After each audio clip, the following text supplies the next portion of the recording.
munaasabad lagu daafurayay warshada dharka ee labis ayaa waxa ay ka dhacday magaalada Istanbul ee dalkan Turkiga. Qeybaha kala duwan ee jaaliyada Soomaaliyeed ee dalkan ayaa lagu marti qaaday munaasabada furitaanka xafladan. Gudoomiyaha jaaliyada Soomaaliyeed ee dalka Turkiga Mudane Sheekh Maxamed Maxamuud ayaa xariga ka jaray warshada oo si wada jir ay u leeyihiin ganacsato Soomaaliyeed iyo kuwa Turkiga.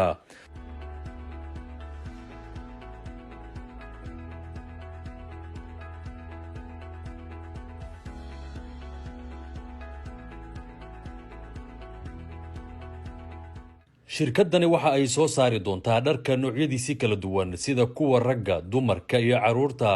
Sidoo kalena dalabyada dharka ciida ay dabooli doontaa. Waana shirkadii ugu horeysay oo Soomaaliyeed oo laga hirgeliyo dalkan Turkiga.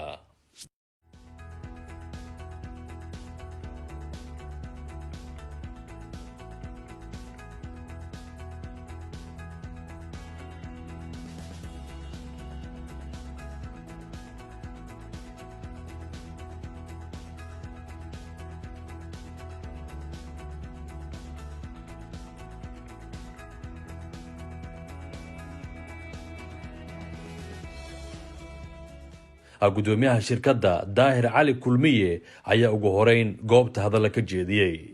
Bismillahir Rahmanir Rahim. Assalaamu alaykum wa rahmatullahi wa barakatuh. Dhammaan ummadda Soomaaliyeed meel baa joogtaan waa salaamay waxaan ku salaanay salaanta islaamka. Salaanka bacdi walaalayaal waxaan rabnaa inaan la wadaagno insha Allah taala maanta waxaan daafurnay warshada labis aan ka furnay wadanka Turkiga magaalada Istanbul. Abubakar Maxamed Umar oo kamid ah xubnaha boorka shirkadda ayaa dhankiisa hadalka qaatay. وشهن وحي أهيد إن مكة وجهه عن دافعنا ورشد أو لما يستغن لكن مكة عن أرجني باهذا درك عيدة أي وحن در جلنا وحيت هاي إن دافعنا ورشد قيبت وجهه أو صار دون تمان درك عيدة سبل شدين أي عيدان سي فرحت له إن شاء الله تعالى قول وحن فقدنا وحيت ورشد قيبت هذه اللبات على صعود. قدوميها ganacsatada Soomaaliyeed ee magaalada Ankara Mudane Daahir ayaa soo dhaweeyay afuritaanka shirkaddan.